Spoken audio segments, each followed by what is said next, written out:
So happy to have you, Eileen.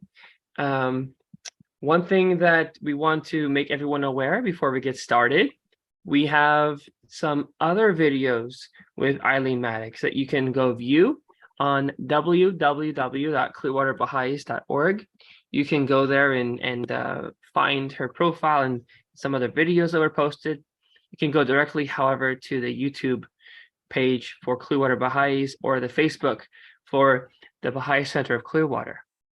We welcome you to visit and learn more and see some of the other beautiful videos on prophecy that Eileen Maddox has made with us here, and you'll find it on the Clearwater Baha'is channel. With that being said, we'd like to introduce you shortly to Miss Eileen Maddox. She grew up in Maine, and she graduated from the University of Kansas with a liberal arts degree. She worked in sales, and she raised 2 children. She was originally raised in the Universalist Church, but as an adult, she became a spiritual seeker. In midlife, Eileen discovered and embraced the Baha'i faith. When first introduced to the Baha'i faith, she was seized by the fact that God had always been active in human history, that he had sent hundreds, perhaps thousands of prophets of God to educate humanity. Having majored in history during her university studies, Eileen was astonished to realize that the single most important factor in human history, God and his prophets, was not recognized by professional historians. She served at the Baha'i World Center in Haifa for 16 years in positions that required extensive research and writing. Her vocation was arranging and leading day tours throughout Israel for the Baha'i World Center staff. Upon retirement, she chose to live in the bucolic, quiet state of Vermont. Eileen's first book, 1844, Convergence in Prophecy for Judaism, Christianity, Islam, and the Baha'i Faith, was published in 2018. It explores expectations in the West for the return of Jesus Christ, and simultaneously in the East for the return of the promised one of Shia Islam. Now, her current project is a trilogy that you can find online and purchase. It is The Coming of the Glory, how the Hebrew scriptures reveal, how the Hebrew scriptures reveal the plan of God that presents a Baha'i perspective of the Hebrew Bible and its prophecies and importance for us today.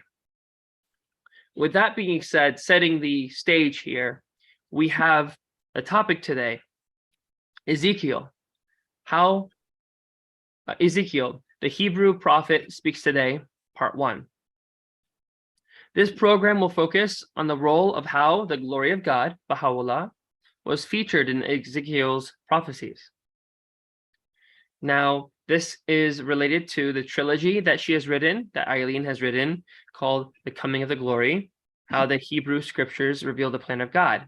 And you can find this book on Amazon if you go online.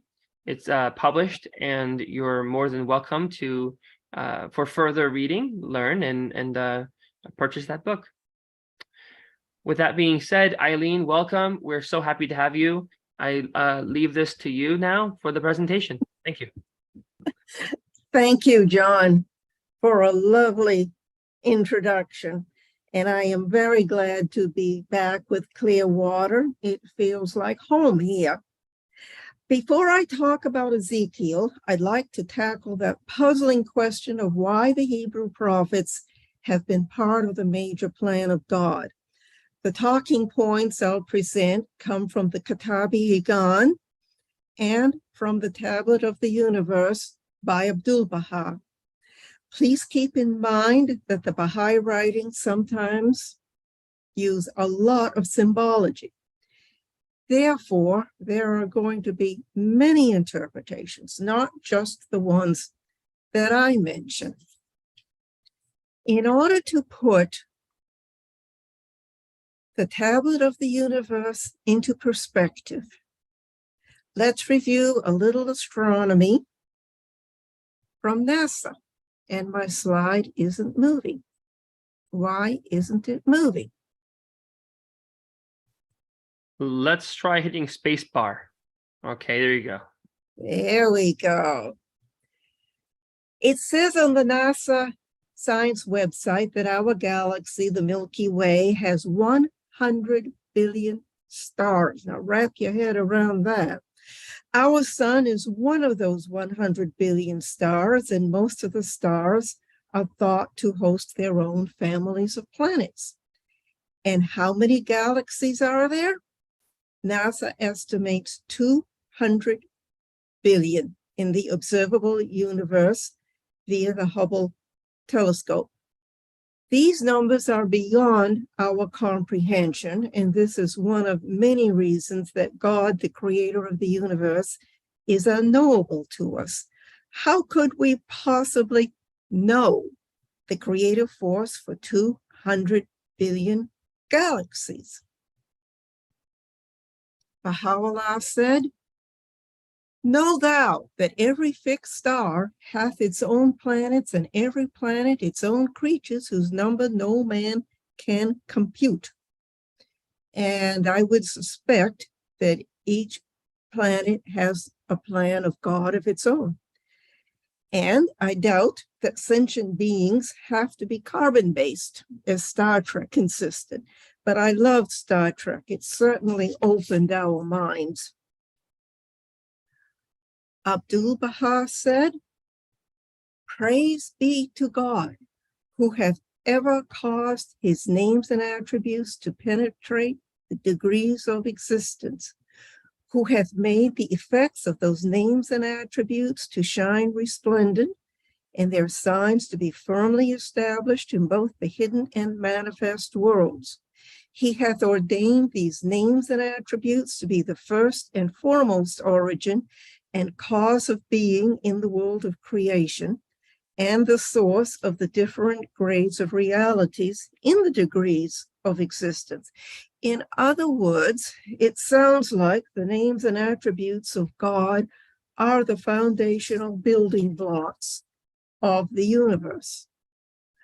Abdu'l-Baha continues, "When, through its power of attraction and propagation, the day star of names and attributes shone upon the hidden realities in the heart of the unseen realm, they issued forth, were spread abroad, scattered about, set in order, became the recipients of the grace of God and his outpourings, and were made to be the sole manifestations of the divine conditions and eternal signs. Emerging from behind the veils, they appeared clothed in raiments of light, moving in the firmament of the unity of God in orbits of sanctity and circles of glorification." Is Abdu'l-Baha saying that this aspect of creation refers to the manifestations of God? Here's an answer. Thus, the sons of the praise of the one true God moved resplendent in a vast, infinite space, capable neither of being defined by limits nor contained within the compass of signs and illusions.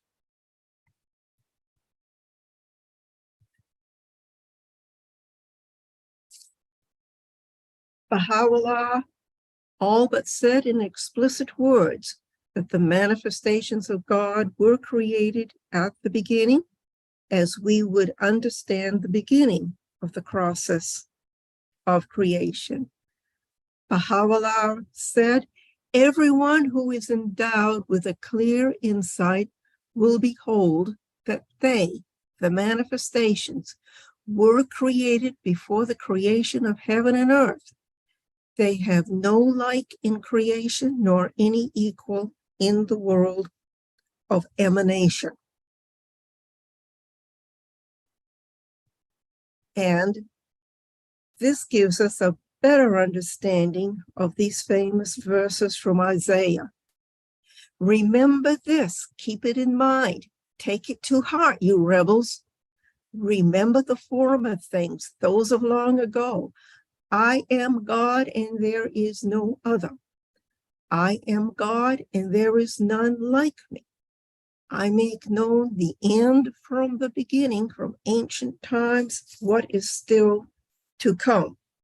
And of course, Isaiah was not referring to himself, but he was speaking the words of God as they were given to him.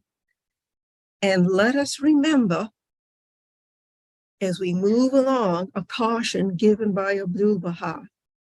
The intention of this explanation, he had just given an explanation and answer to a question someone asked, is to show that the words of God have innumerable significances and mysteries of meanings, each one 1,000 and more. So during the Q&A, I'll look forward to any possible interpretations you may have. We cannot comprehend the universe or the worlds of God where time and space is not the way we experience it. We can only try to comprehend the plan for our planet, Earth. Shoghi Effendi illustrated the importance of the Holy Land by using what might be called divine geography. He drew an analogy of 9 concentric circles. The Earth was the 9th and the outermost circle. The outermost circle in this vast system, the visible counterpart of the pivotal position conferred on the herald of our faith, is none other than the entire planet. Within the heart of this planet lies the most holy land, acclaimed by Abdu'l-Baha as the nest of the prophets, and which must be regarded as the center of the world and the Qibla of the nations. Now, these are the 2 outermost concentric circles, the Earth and the Holy Land. And since we're on this topic, let's keep going with the others. The third one, Mount Carmel, the mountain of God, the vineyard of the Lord, the retreat of Elijah, whose return the Bab himself symbolizes. The 4th concentric circle, moving in, is the sacred precincts, the properties dedicated to the sacred precinct of the Bab's Holy Sepulchre. The 5th, the most holy court, an enclosure of gardens and other enclosures around the shrine. 6th, the superstructure, which we call the Shrine of the Bab. The outer structure, the Mausoleum of the Bab, known as the Shrine of the Bab, the shell designed to preserve and adorn the original structure raised by Abdu'l-Baha as the tomb of the martyr herald of our faith. The 7th, moving inward, the original shrine built by Abdu'l-Baha, which enshrines the Holy of Holies, the chambers which constitute the tomb itself. The vault, the tabernacle which contains the most holy casket, and right in the center, the 9th, the sarcophagus or sarcophagus with the holy dust of the Bab.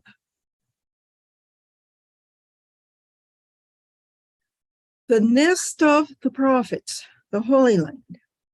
Going back to number 2, we get an idea of the major role of the Holy Land that is played in the plan of God when we look at the list of manifestations of God who arose there or became linked to the Holy Land. Adam, Enoch, Noah, Abraham, Moses, Jesus, and maybe others we don't know. The Zoroastrian religion arose in ancient Persia, but 3 Zoroastrian magi came to the Holy Land seeking the King of the Jews, the Messiah, Muhammad came to Arabia for his mission, but he had a mystical experience of a night journey to Jerusalem. From the Quran, glory be to him who carried his servants by night from the holy mosque to the further mosque, the precincts of which we have blessed, that we might show him some of our signs. According to Hadith, which is the traditions of Islam, Muhammad traveled with Gabriel from the great mosque in Mecca on a mystical horse to see everything in heaven and earth, then to the Temple Mount in Jerusalem, from where he ascended to the seventh heaven, where he met with Jesus, Moses, Abraham, and other prophets. The night journey made Jerusalem the third holiest city in Islam. It also affirmed the continuity of Islam with Judaism and Christianity. The Hebrew prophets were a nest within the nest. During the age of the judges, about 200 years that followed Moses, about 15 prophet generals, judges ruled. Israel history is steeped in prophecy. And the prophet Samuel may have started schools for the training of prophets. They are mentioned in the Hebrew Bible. Now, divination was forbidden by Moses. Only dreams and visions were allowed, and the Urim and Thummim, which were held by the high priest in his breastplate. Okay, so only the high priest had access to a form of divination, and dreams and visions do not come on command. So this was the situation moving forward. Mesopotamian culture and religion was full of divination. And Moses said, no more. There were early prophets without books: Nathan, Gad, Micaiah, Elijah, Elisha, and others. There were the major prophets: Isaiah, 1st, 2nd, and 3rd, Jeremiah, Ezekiel, and Daniel. And the minor prophets: Amos, Hosea, Jonah, Micah, Zephaniah, Nahum, Haggai, Habakkuk, Obadiah, Zechariah, 1st, 2nd, and 3rd, Joel, and Malachi. And if you count up the major and minor prophets, there are at least 20 persons that have been identified by biblical scholars. And there may have been more, and there may have been some whose missions were forgotten and whose records were not preserved. We just don't know. The Hebrew prophets came from the 8th to the 5th centuries BC, and they were unique in religious history. They had a specific purpose in the plan of God, which I have been studying for many years, and is still sort of a puzzlement to me. I'm not aware of any other Abrahamic religion having a phenomenon like the Hebrew prophets. They were called by God. They were not self-appointed. Being a prophet called by God was not a chosen career path. They had difficult lives with missions that were highly unpopular among the people. And Abdu'l-Baha explained the difference between the universal prophets and the Hebrew prophets. As most of us know, the universal prophets who appeared independently include Abraham, Moses, Christ, Muhammad, the Bab, and Baha'u'llah, and they brought their own dispensation and book. The second, which consists of followers and promulgators, include Solomon, David, Isaiah, Jeremiah, and Ezekiel.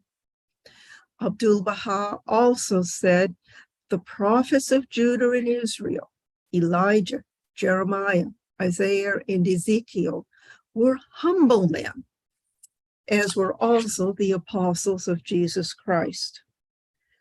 The Hebrew prophets were not formally trained in any school for prophets, as were the court prophets and the temple prophets.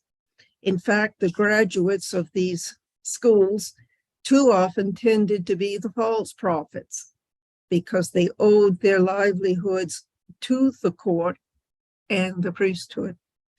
And the Hebrew prophets worked within the dispensation of Moses to renew its spirituality and laws, but they foretold the coming of Jesus, the Bab, and Baha'u'llah. They warned repeatedly of the results of sin, injustice, and defiance of Mosaic law, but they were disbelieved, ridiculed, and persecuted.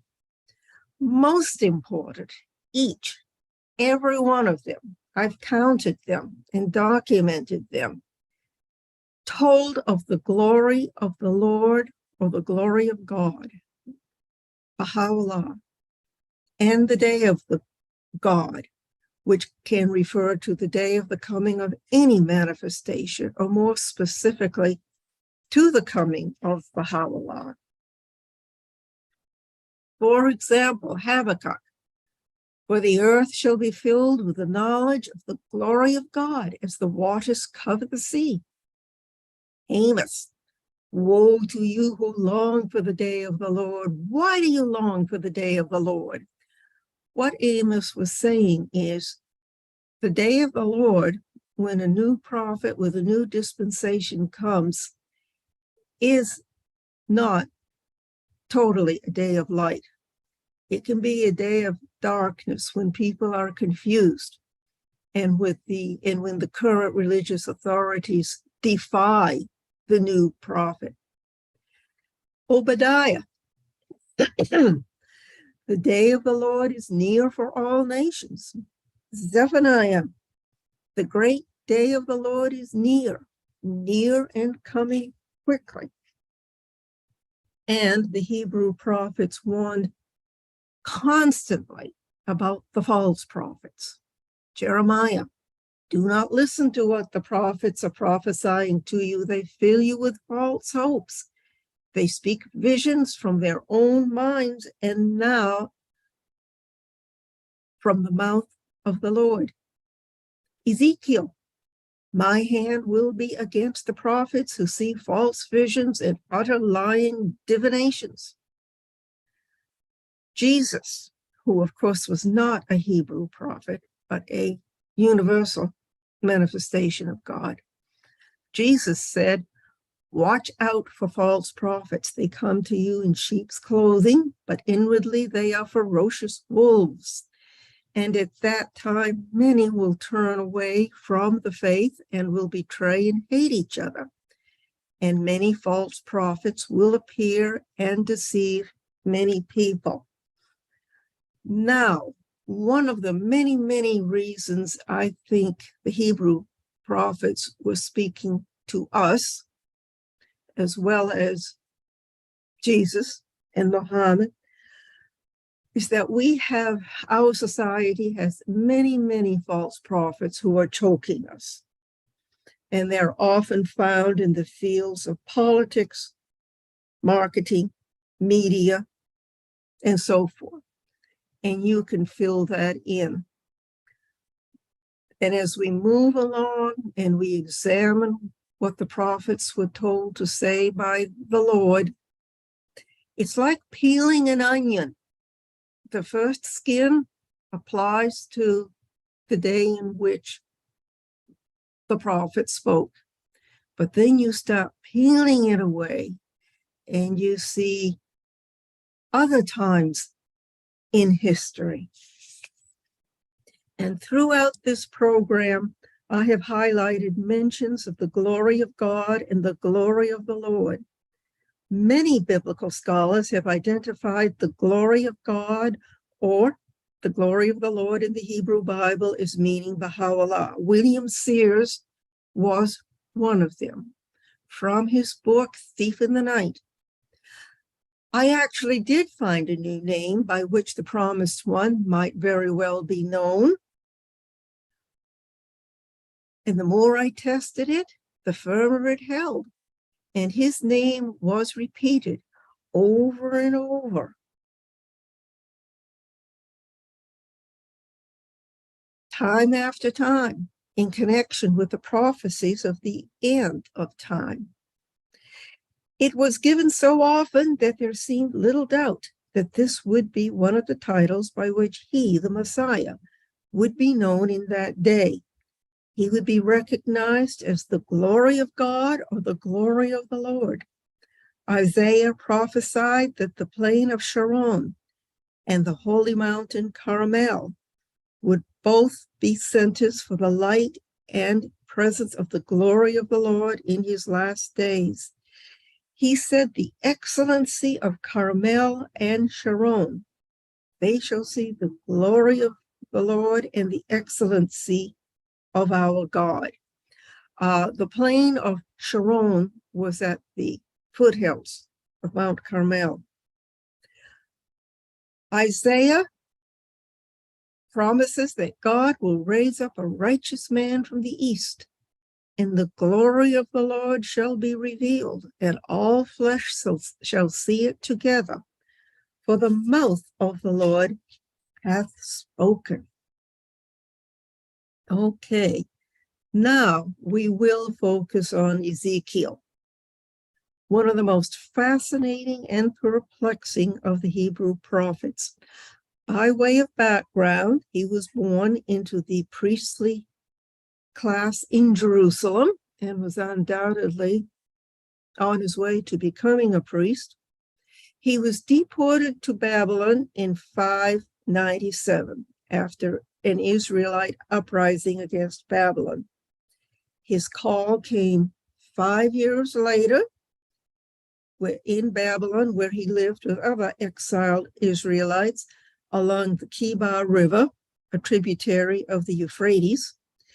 And he was in Babylon when the Babylonian exile of 586 began. Now, this is a little confusing. There were actually 3 deportations to Babylon before the famous Babylonian exile, and Ezekiel was in the first one. Judah was a vassal state of Babylon. Judah did not like being a vassal state of Babylon.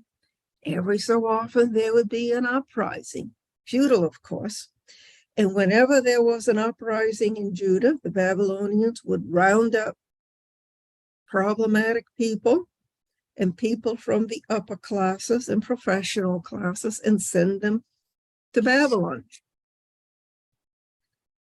Ezekiel's first vision came in his call to serve God as a prophet. This vision has vivid imagery that has perplexed scholars and theologians for 2,500 years, and it closely parallels a vision that was had by the prophet Daniel and another one recorded in the book of Revelation, but we'll only look at Ezekiel's vision. Ezekiel's call narrative, which means he was called by God to be a prophet, was long and vivid, told in 3 chapters. Briefly summarized, he saw an immense cloud of brilliant light, inside of which were 4 living creatures in human form. Each had 4 faces, 6 wings, human hands, and legs with feet like those of a calf. The 4 faces were a lion, an ox, an eagle, and a human. Fire moved among the creatures, who sped back and forth like flashes of lightning. The 4 creatures sped back and forth on wheels that sparkled like topaz and had rims that were full of eyes. Above the creatures was a vault, sparkling like a crystal. And then came a voice from above the vault over their heads as they stood with lowered wings. Above the vault, above their heads, was what looked like a throne of lapis lazuli, and high above on the throne was a figure like that of a man. I saw that from what appeared to be his waist up, he looked like glowing metal, as if full of fire, and that from there down, he looked like fire, and brilliant light surrounded him, like the appearance of a rainbow in the clouds on a rainy day. So there was radiance around him. This was the appearance of the likeness of the glory of the Lord. When I saw it, I fell face down, and I heard the voice of one speaking. Say to them, this is what the sovereign Lord says, and whether they listen or fail to listen, for they are a rebellious people, they will know that a prophet has been among them. The Lord warned Ezekiel that he was not to be afraid of his people or their words, though briars and thorns would be all around him and he would be living with scorpions. I will make your forehead like the hardest stone, harder than flint. Do not be afraid of them or terrified by them, though they are a rebellious people. The Lord showed Ezekiel a scroll of his words. Then he said to me, Son of man, eat this scroll I am giving you and fill your stomach with it. So I ate it, and it tasted as sweet as honey in my mouth. He then said to me, Son of man, go now to the people of Israel and speak my words to them. You are not being sent to a people of obscure speech and strange language, but to the people of Israel. Ezekiel was told that if he had been sent to a people of a strange language, they would have listened to him, as the people had listened to Jonah. But the people of Israel will not listen because they are hardened and obstinate. Therefore, the Lord would make Ezekiel as unyielding and hardened as they were. The vision was ending. Then the Spirit lifted me up, and I heard behind me a loud rumbling sound as the glory of the Lord rose from the place where it was standing. The Spirit then lifted me up and took me away, and I went in bitterness and in the anger of my spirit, with the strong hand of the Lord on me. Ezekiel was returned home among the exiles who lived near the Kibar River. He sat there for 7 days, deeply distressed. It's important to remember that a Hebrew prophet did not always understand what he saw in a vision or understand the words of God that were delivered through his mouth. It was the prophet's job to obey and to deliver. And again, I have highlighted the glory of the Lord throughout. The name Baha'u'llah translates from the Arabic as the glory of God. Shoghi Effendi wrote, he was formally designated Baha'u'llah, an appellation specifically recorded in the Persian Bayan, signifying at once the glory, the light, and the splendor of God, and was styled the Lord of Lords, the most great name. And Shoghi Effendi goes on with many, many other names by which Baha'u'llah was known. And you can look them up yourself in God Passes By, page 94. After those 7 days, during which Ezekiel was quite depressed, the Lord told Ezekiel to go forth into the plain where they would talk further. And Ezekiel would experience another vision. Then I arose and went forth into the plain, and behold, the glory of the Lord stood there as the glory which I saw by the river of Kibar, and I fell on my face. Ezekiel's first vision after his call came in his 6th year in Babylon, which would have been 591 BCE. And Ezekiel, when he was deported, King Jehoiakim of Judah, who had reigned only 3 months, was also exiled in that first deportation. Ezekiel only recognized this king, and he gave the references of the times of his prophecies, some of them anyway, according to the years of the reign of that king, although it was from Babylon. Then the hand of the Lord came down upon Ezekiel, and the Spirit lifted him up and took him to Jerusalem, to the north gate of the inner court of the Temple of Solomon, built in the 9th century. And the Hebrew Bible gives much descriptive information about the temple's dimensions and how it looked. So this drawing is probably pretty accurate. And there before me was the glory of the God of Israel, as in the vision I had seen in the plain. Ezekiel would be shown many disturbing scenes in the temple, but to understand what he would be shown, it's important to understand the religious situation at that time. Yes, Abraham brought monotheism. That did not mean that the Israelites were that monotheistic. They were mostly monolatrists, not monotheists. Monolatry is the worship of one God, your own God, above others, but still recognizing the need to worship the others.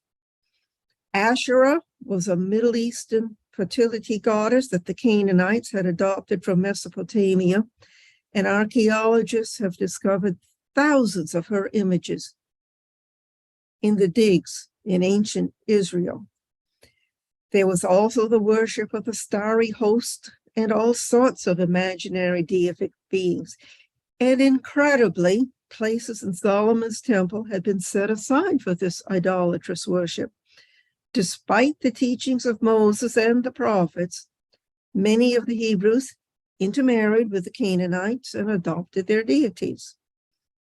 The fight against idolatry had been ongoing for hundreds of years in Israelite history, and at least one reformist king, King Josiah, tried to remove the Canaanite influence from Hebrew worship, but with no lasting success.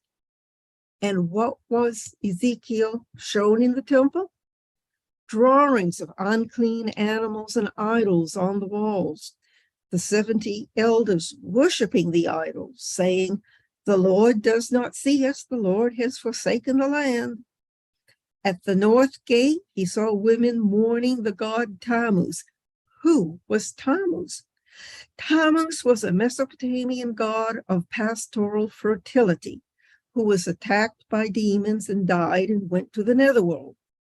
His sister, the goddess of agriculture, was allowed to take his place in the netherworld for 6 months each year, which explained the agricultural cycles of death and rebirth. The death of Tammuz was observed with keen mourning. The cult of Tammuz was alive in ancient Israel. In the inner court, 25 men were bowing to the sun in the east. The worship of the sun and stars had been adopted from Mesopotamian religion, and he saw the worship of Asherah, the Canaanite mother goddess. The Lord said to Ezekiel, "Have you seen this, son of man? Is it a trivial matter for the people of Judah to do the detestable things they are doing here? Must they also fill the land with violence and continually arouse my anger? Therefore, I will deal with them in anger. I will not look on them with pity or spare them. Although they shout in my ears, I will not listen to them. This is one of many prophetic warnings about the fall of Jerusalem to the Babylonians because of the Hebrew sins. And Jeremiah in Jerusalem, at the very same time, had been warning of this for years, as had other pre-exilic prophets. In addition, I suspect that peel the onion, and you'll get down to our layer. Consider our bloody history that still continues.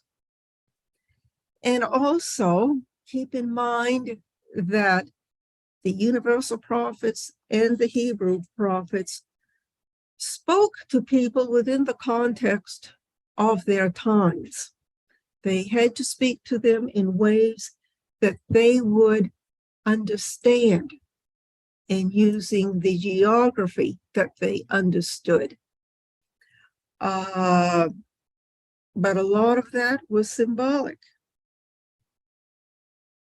Next, the Lord would pronounce judgment, but he would also give the promise of a return to Israel with a new heart and new spirit, accompanied by the glory of God. The part of this vision is long, so I have shortened it as much as possible. And here the action has moved to the altar inside the temple, to the Holy of Holies. 6 armed men came into the temple, as well as a man dressed in white linen. White linen is a symbol of righteousness, who carried a writing kit, and they stood by the bronze altar. The glory of God moved to the threshold of the temple. The man in linen was told to put a mark on the foreheads of those people who grieved and lamented over all the detestable things being done in the temple. The armed men were to kill the rest of the people in Jerusalem. When Ezekiel asked if he was going to destroy the entire remnant of Israel, he was answered, "The sin of the people of Israel and Judah is exceedingly great. The land is full of bloodshed and the city is full of injustice. So I will not look on them with pity or spare them, but I will bring down on their heads what they have done."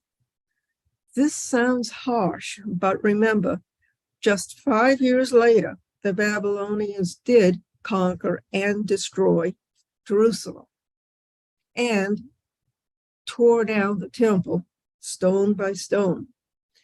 And the Babylonian exile resulted 586 with much soul searching and anguish. Ezekiel continued, "I looked and I saw the likeness of a throne of lapis lazuli above the vault that was over the heads of the cherubim. And the cloud filled the inner court. Then the glory of the Lord rose from above the cherubim and moved to the threshold of the temple.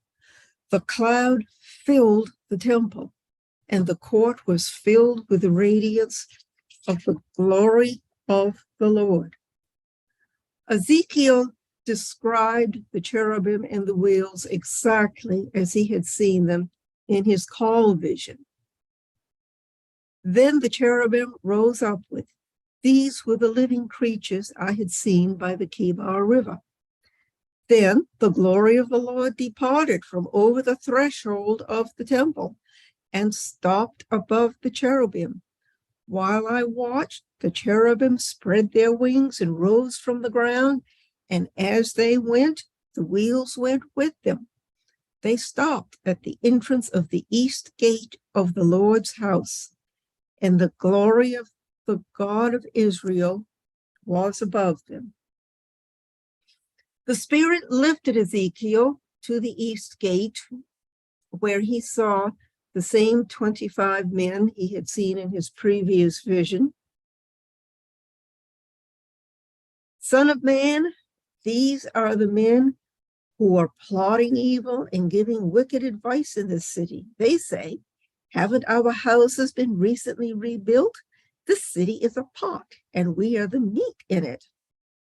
Therefore, prophesy against them. Prophesy, Son of man.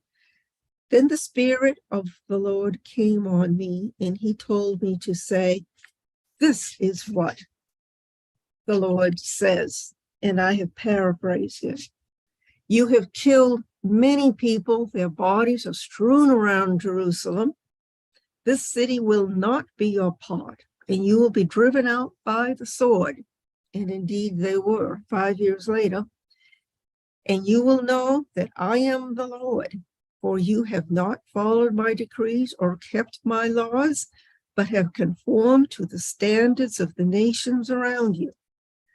Then comes the incredible mercy of the Lord and his promise of the return to Jerusalem. Therefore say, this is what the sovereign Lord says. I will gather you from the nations and bring you back from the countries where you have been scattered, and I will give you back the land of Israel again. They will return to it and remove all its vile images and detestable idols. I will give them an undivided heart and put a new spirit in them. I will remove from them their heart of stone and give them a heart of flesh. Then they will follow my decrees and be careful to keep my laws. They will be my people, and I will be their God. But as for those whose hearts are devoted to their vile images and detestable idols, I will bring down on their own heads what they have done, declares the sovereign Lord. As well as alluding to the future state of Israel, this has a lot of symbology. Israel has many meanings and does not always refer to ancient Israel. Peel the onion. Again, I suspect that this vision was meant for humanity today. I think that the use of the word idol doesn't necessarily mean the wooden and stone idols of Middle East worship, but all sorts of inappropriate interests and beliefs, a profit motive, that interfere with recognizing and worshiping God today. I'm sure that you can think of many modern idols, and worshiping them will bring the same punishment as it has previously. Those who cling to the idols of materialism, militarism, and so forth will be brought down, and the mercy of God will always be there for those who turn to him. Then the cherubim, with the wheels beside them, spread their wings, and the glory of God of Israel was above them. The glory of the Lord went up from within the city and stopped above the mountain east of it. The Spirit lifted me up and brought me to the exiles in Babylonia in the vision given by the Spirit of God. Then the vision I had seen went up from me, and I told the exiles everything that the Lord had shown me. Fortunately for Ezekiel, not all of his visions were so colorful, dramatic, startling, and puzzling, overwhelming. We'll end this program with a short video that is easy to understand, and one that I'm sure Ezekiel understood too. The Valley of Dry Bones. The date for this vision is not given, but this vision says a lot in just 14 verses. It covers the death and renewal of religion, the ever-presence of the Lord, and the return of the Jews to Israel 2,500 years in the future. Ezekiel was shown a valley of very dry bones, indicating that they were very old. The Lord asked, "Son of man, can these bones live?" A perplexed Ezekiel responded that only he, the sovereign Lord, knew the answer to that question. Next, Ezekiel was told to prophesy to the bones. "Dry bones, hear the word of the Lord. This is what the sovereign Lord says to these bones. I will make breath into you, and you will come to life. I will attach tendons to you and make flesh come upon you and cover you with skin. I will put breath in you, and you will come to life. Then you will know that I am the Lord." The Lord said, "Son of man, these bones are the people of Israel. They say, 'Our bones are dried up and our hope is gone. We are cut off.' Therefore, prophesy to them and say, 'This is what the sovereign Lord says.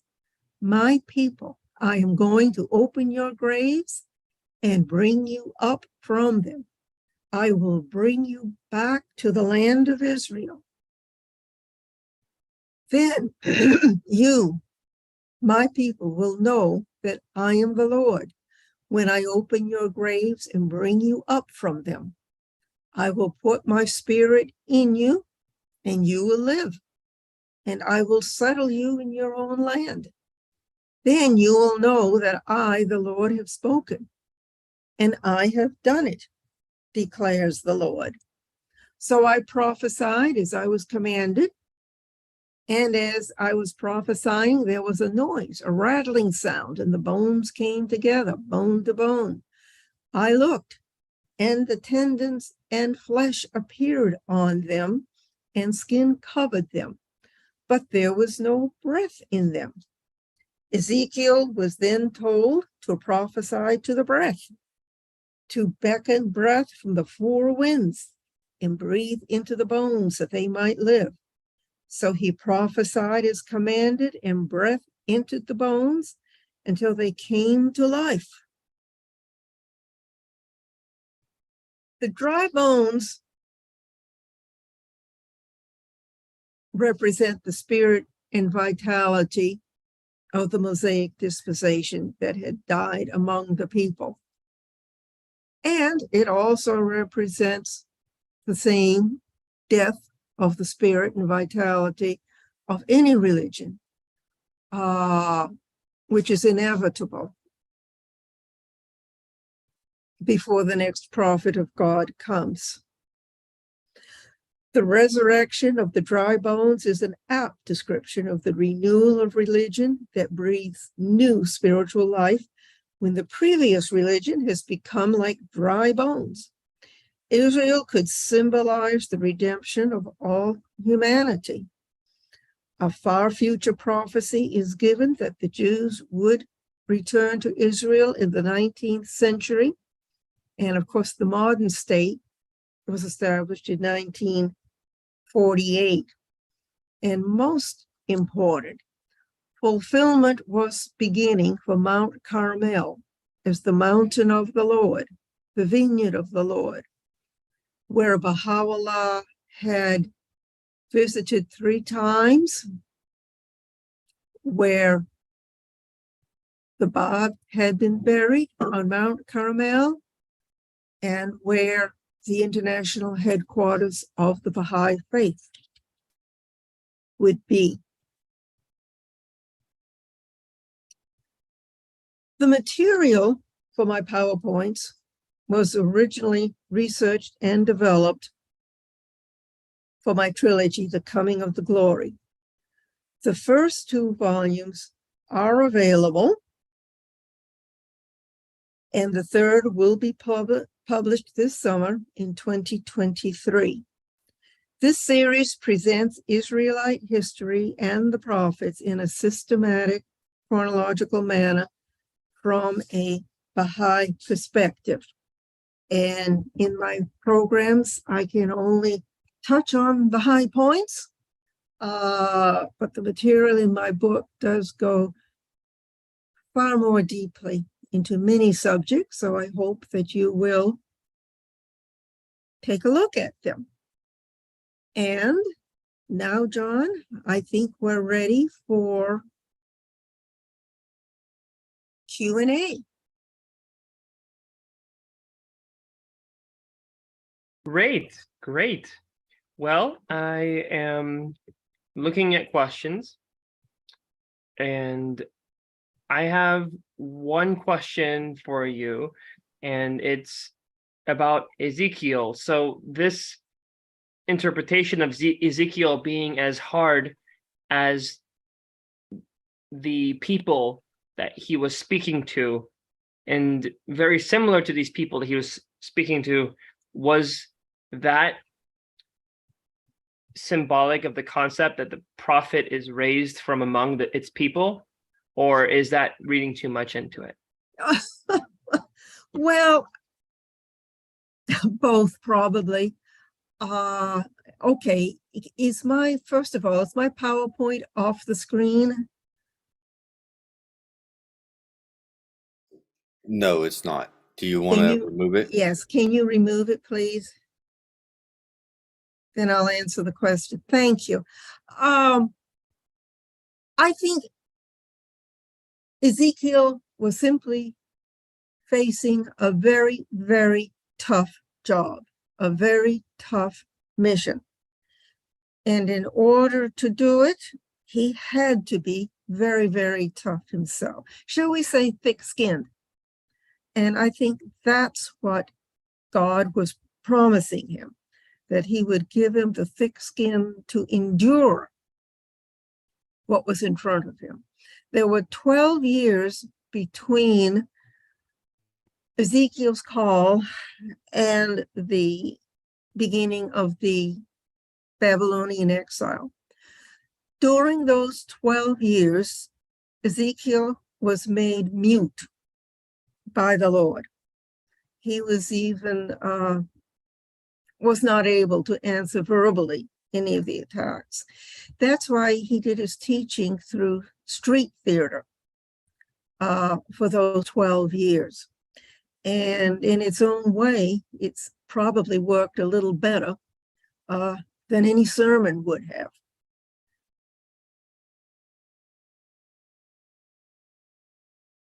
And then when Jerusalem was defeated and destroyed, then Ezekiel was given back his speech by the Lord. So that was sort of a protection, being mute. And I guess it all goes back to God doesn't give us a job that we really cannot do. Of course, we find out that we can do an awful lot that we thought we couldn't do. And I think probably the Lord was just reminding him, you can do this. There's a black bar across my screen. I don't know why. I don't care. Okay.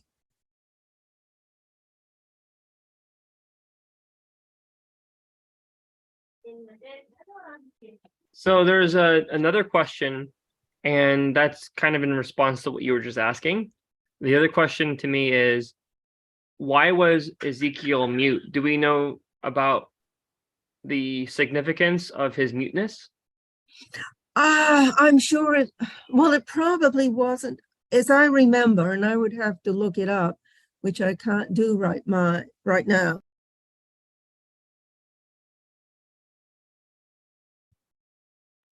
Okay, no worries. No worries. Yeah, it looks like her connection dropped out,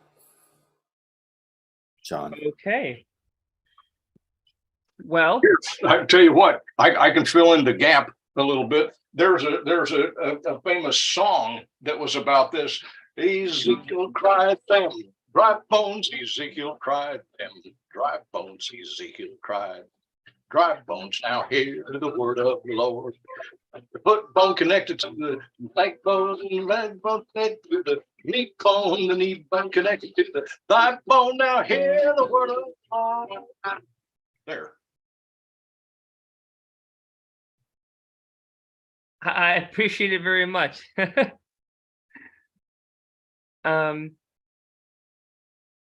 So I'm not going to be asking questions right now. But so those of you who have asked questions, please continue to ask them. I appreciate, Andy, the beautiful song that you shared with us. Thanks. I try to have a song for everything. Of course, and it's very beautiful. So for those of you who are wondering about how to see the various books that, or access the books that have been written by our speaker today, you can find the books written by Eileen Maddox online. And if you go to, there's Amazon, Soup, something or other publishing, you can buy it from there. There's a lot of places you can find it. I don't exactly know how many bookstores are selling or what the demand is in any neighborhood per se, but you can find it online and you can purchase them in print. And I think you can also get a digital copy as well. With that being said, I would like to introduce everybody to the concept of the other videos that we have online. If you haven't seen some of the Baha'i explorations that we've posted, we have, for the community of Clearwater, also recorded some of the meetings of the mind in the past. So Meeting of the Minds is, I will call it a prequel to Baha'i explorations, where once a month there was a beautiful presentation given by a guest speaker who would speak on a topic in the Baha'i theme. So it could be related to something that we have today. It could be related to health and wellness. It could have been related to physics and metaphysics. There's so many topics people could have spoken about. So I welcome you to please look at these videos, because they are very much thoughtful, and a lot of work was put into them by the speakers who came and presented on any given day.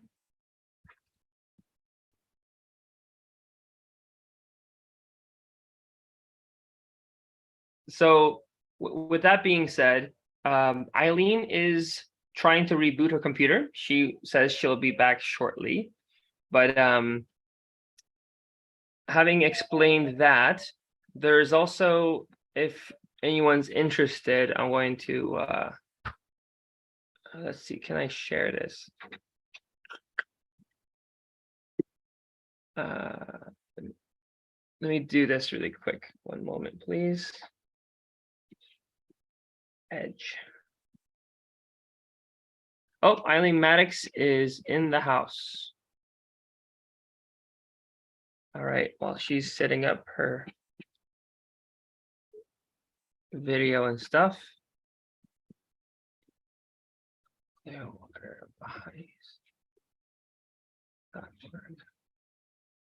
Okay, so let me share screen real quick.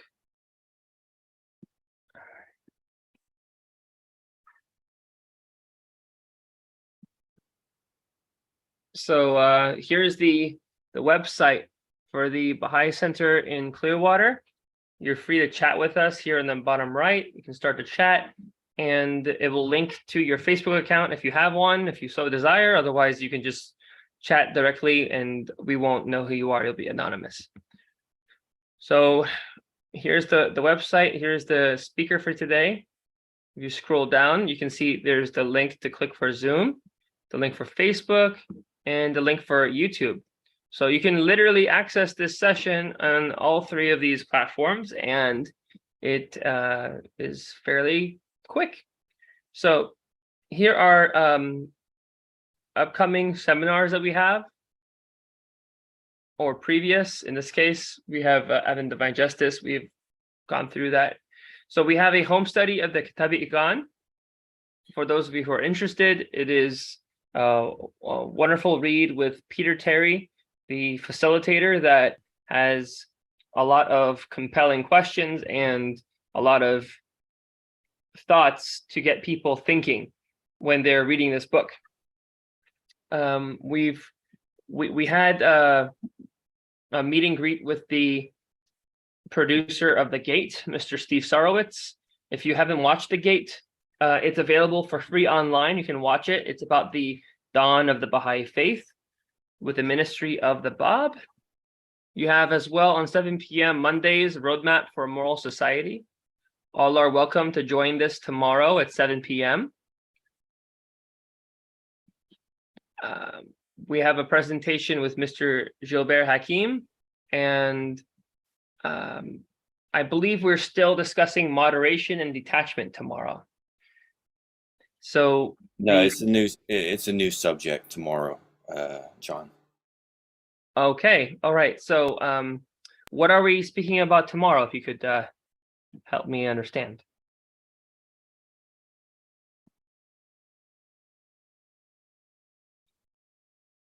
Well, it's a surprise. You'll figure it out tomorrow if you come in.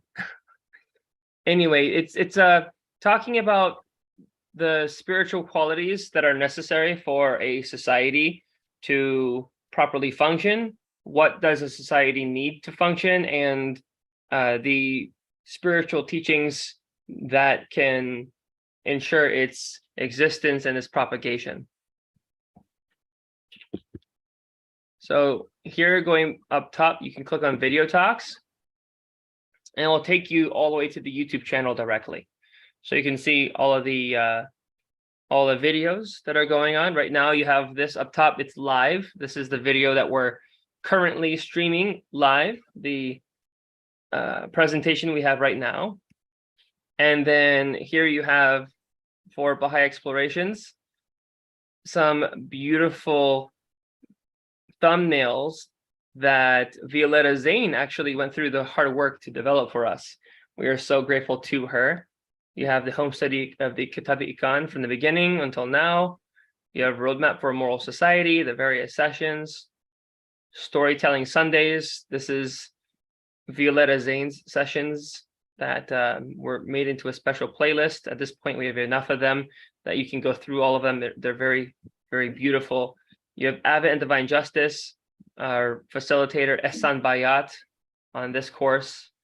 And then you have the Dawnbreakers, read by a group. This was done at the Clearwater Baha'i Center. And you're welcome to, of course, explore our vast library even further. You have Sunday devotionals with Tony Ballard and Daryl King currently hosting. And well, there's a lot of other things. We had the youth conferences, and there's one with Abdul Baha. I wanted to actually expose everybody to this. So let me see if I can just look it up here simply. Abdul Baha in France. Clearwater Baha'is. All right, here we are. So for those of you who have not watched Abdul Baha in France, you're welcome to spend some time with our community and the beautiful husband and wife directors.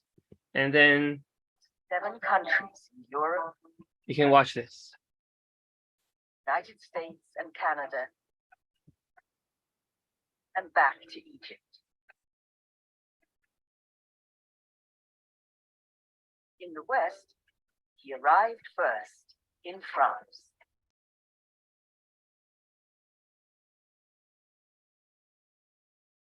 Okay, John. Eileen, you're back? Yes, I'm here. All right. So let's go ahead and finish out with our questions. We still have about 15 minutes. Okay. All right, splendid, splendid. Welcome back. Welcome back. So, where were we? Are there any other questions people would like to raise their hand to ask? All right, seeing there's no additional questions, I'll ask the last question that I have in queue, and then we can end for today. Okay.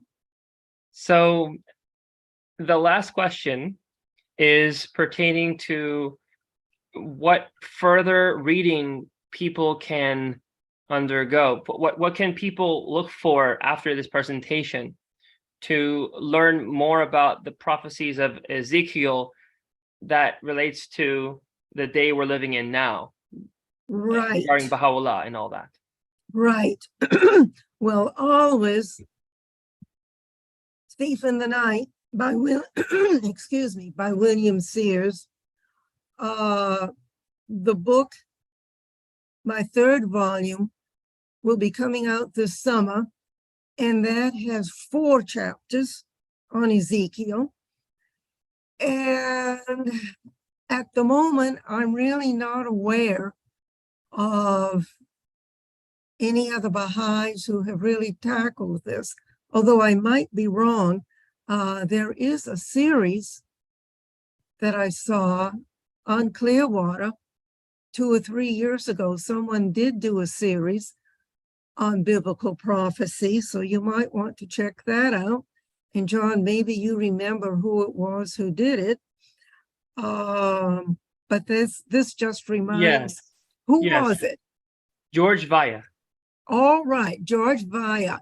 Yeah. Look up his series. Maybe he covers it. I hope so. But the reason I undertook this trilogy actually was because, to the best of my knowledge, no one else had done it from the Baha'i perspective. And that's the best answer I think that I can give you.